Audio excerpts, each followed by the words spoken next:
Hey, everybody. So, this is part two of my consideration of horror as a genre and the Franklin scandal.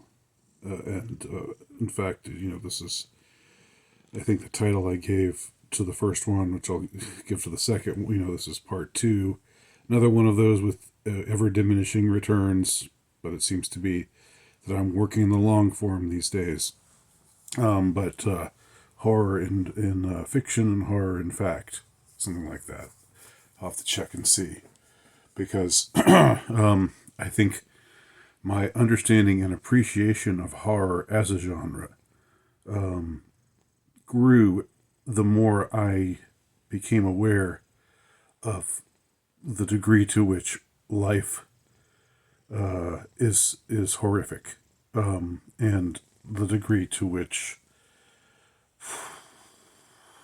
the society that we're living in is horrific.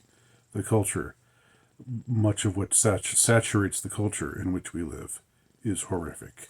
And so I think you have to, art has to reflect reality. It has to show you something of what you know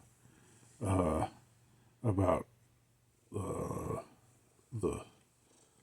the life that you're living in, and the world that you're living in, and the culture that you're living in. So, the cat's making a little trouble here. Hey, kitty. So, this is one of the more horrific creatures ever. By the way, if you're a critter, if you're like a, I know he looks cute and harmless, but if you're a bird or a rodent of any kind, this is the horror that will end your life in the most horrific way. Right here, that's the face of horror, the furry face of horror. Anyway, so continuing with my thoughts, I brought up first Star Wars and then Shakespeare, just because they were in that order. because in that order in my life, I think I came to appreciate horror, the horror elements of Star Wars, in the evil that gets depicted in the characters of Darth Vader and the Emperor, and then of course the much more sophisticated, elevated, high art, let us say, and I say that without being a snob, without looking down on the the Star Wars stuff, but just saying, there's high art and there's pop art, and that's fine. You can love and appreciate them both while still acknowledging the difference between them. So once I got into Shakespeare, and being an aspiring writer, being a literary kind of guy, it was sort of inevitable that it would happen eventually. And once I saw the depiction of horror in, as I described last time, especially in the characters like Iago and Macbeth, and the capacity for good men to to be infested, possessed, if you will, with horror.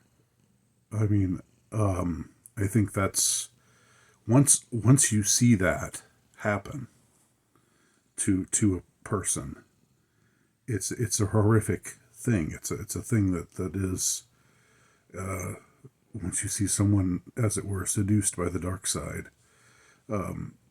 someone that was a good man, and you see him become a bad man, an evil man. I think there's a horror in that. There's a horror in the very notion of human corruption, which is, I mean, it's something that happens to all of us. We all are corrupted in one way or another. Most of us not so dramatically as these guys. But we all fall from grace. We all go from innocence to complicity, and there's something very sobering in that consideration. And that's part of what is covered in the genre of horror, but not just narrowly in the genre of horror, like horror movies or horror books or horror, other types of art that can be categorized as horror, but also with horror elements of art that is not typically called horror. I think 1984 by George Orwell is a horror novel. It's filled with horror, but it's not categorized as horror. It's categorized as science fiction or dystopian fiction or something like that. And that is the category that it fits in, but it also is truly a horror novel, as horrific as anything Stephen King has written, I'm sure. And I haven't read much that Stephen King has written, but I'm still quite sure that it is.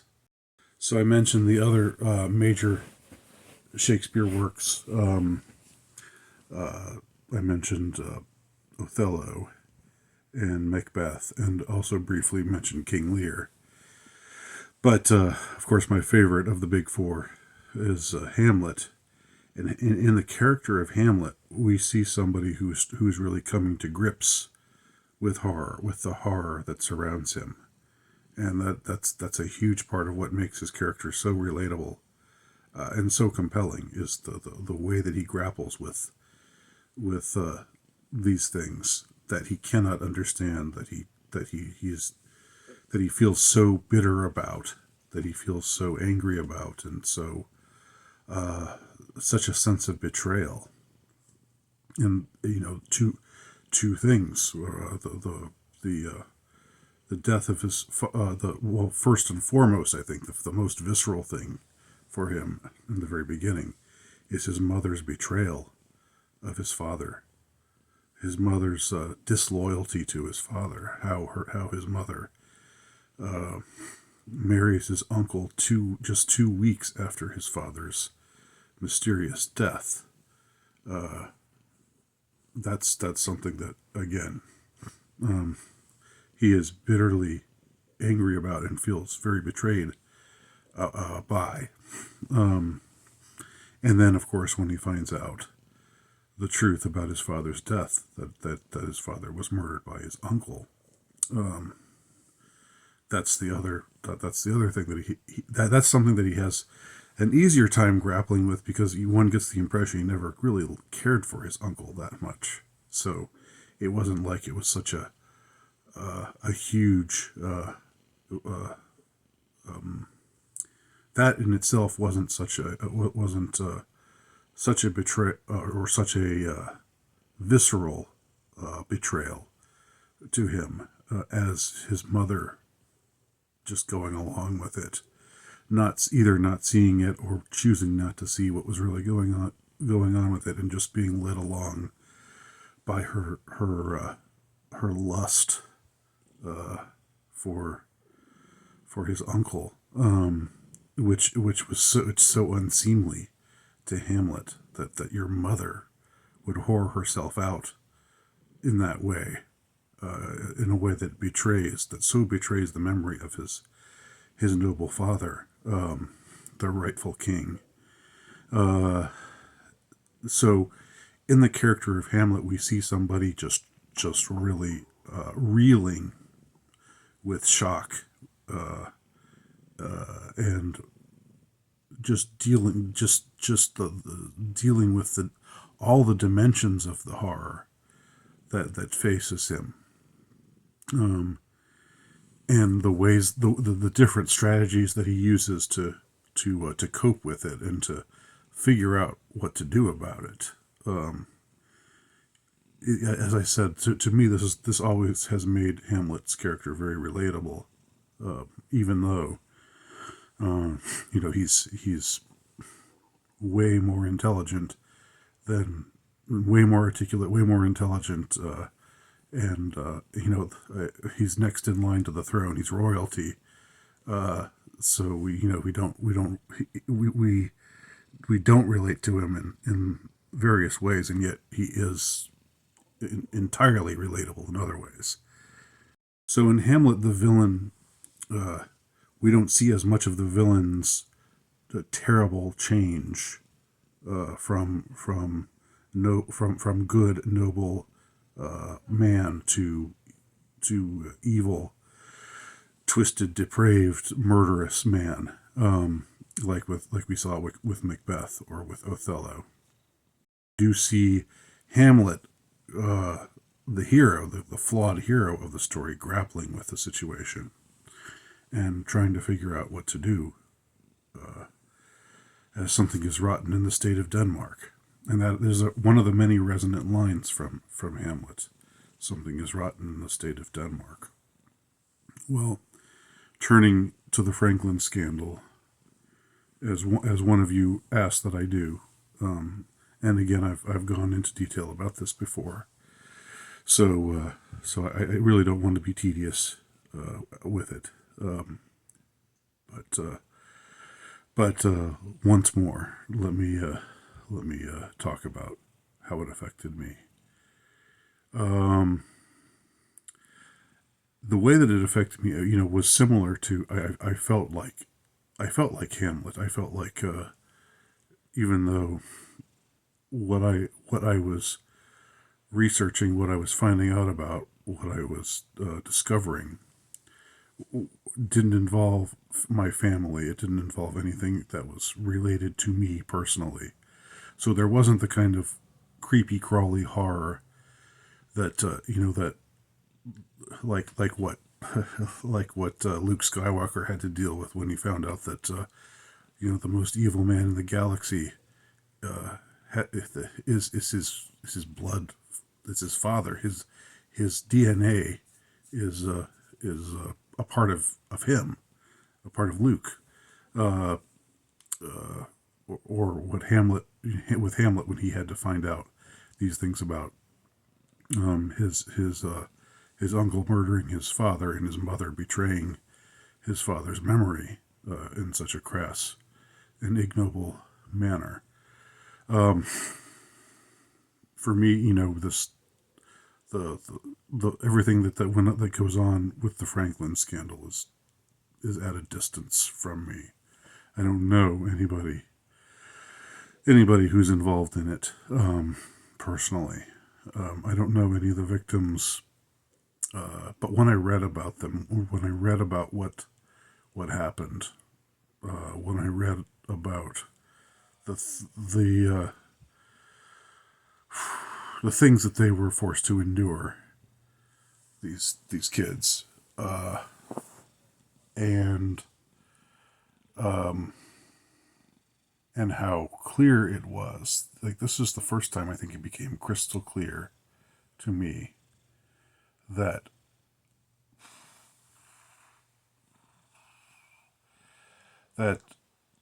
these kids were abused in the worst possible ways by people who were, let's say, the elite or members of the elite. They were preyed upon in the worst possible way, the worst possible ways, by extremely powerful and depraved men, and then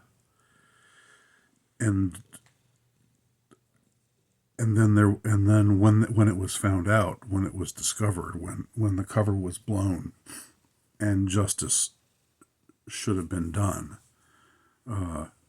and these evil men who had preyed upon these kids should have been, I would say hanged. I think hanging would be perfectly appropriate, even though we don't do that anymore. But in cases like this, I would prefer something more old-fashioned. But not only were they not hanged, of course they weren't hanged, not prosecuted, not jailed. They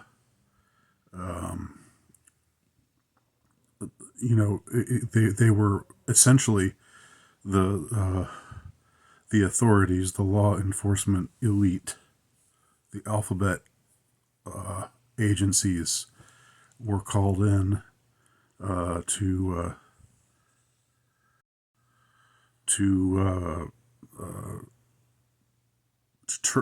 basically protect the evil, powerful men and to destroy the kids, who would not recant. And the powerful media, the mainstream media, in this case, I think most egregiously, the Washington Post. I mean, that's a publication. If that publication were to burn down, I'm not wishing ill on anybody who works for it, but if the building that publishes the Washington Post were to burn down tomorrow, I would be happy in my heart, because the things that they did, and this is an old story. I mean, their evil and their complicity is just that reflects the evil and the complicity of the entirety of the mainstream, the Mockingbird media, as they're called. But they did everything they could to try to say, oh, this is just a kooky story. These kids are just making this stuff up. You know. And the thing was, at the time, I want to emphasize this, and I mean, this isn't the entirety of, I'm not going into every jot and tittle of this story. Obviously, if you want to look it up, if you want to find out more about it, then I invite you to do so and start with the book, The Franklin Scandal. If you can get through it, I couldn't even get through it. I was so enraged. I was so it really knocked me for a loop. Like I've said before, I was for weeks and weeks on end. I would wake up with just this bleak feeling in my heart. Like, my God, this is the world we're living in. This is the world we're living in. This is the country we're living in. This is the stuff that goes on. They prey upon little kids. I mean, they were adolescents, they were teenagers, but still, you know what I'm saying. They prey upon the innocent. These foster kids, these kids who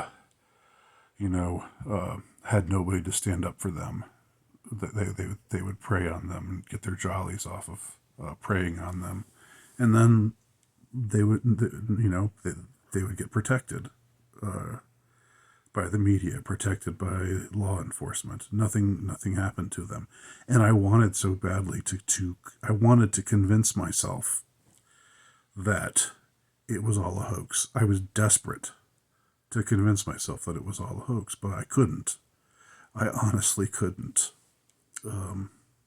But for that period of time, for that, like, the couple of weeks when I was looking into this stuff, before I decided I can't look at this anymore. I can't, I've got to put this stuff away. I can't think about this anymore, I have to take a break from this for a long time, because this has messed me up. This has traumatized me. I mean, it sounds like I'm being dramatic, I know, but I'm not. I'm honestly telling you, it felt like I was. It just tore me up. It really did. I would lie in bed and weep thinking about this stuff. So there's the relationship between horror and the Franklin Scandal, and I'll come back one more time, I think, for part 3, just to wrap things up and talk about how fictional horror, I think, served an essential element, and it can even be edifying in dealing with real world horror, such as the Franklin Scandal and other similar events that take place in our world that is run by extremely corrupt and evil entities. Thanks for watching.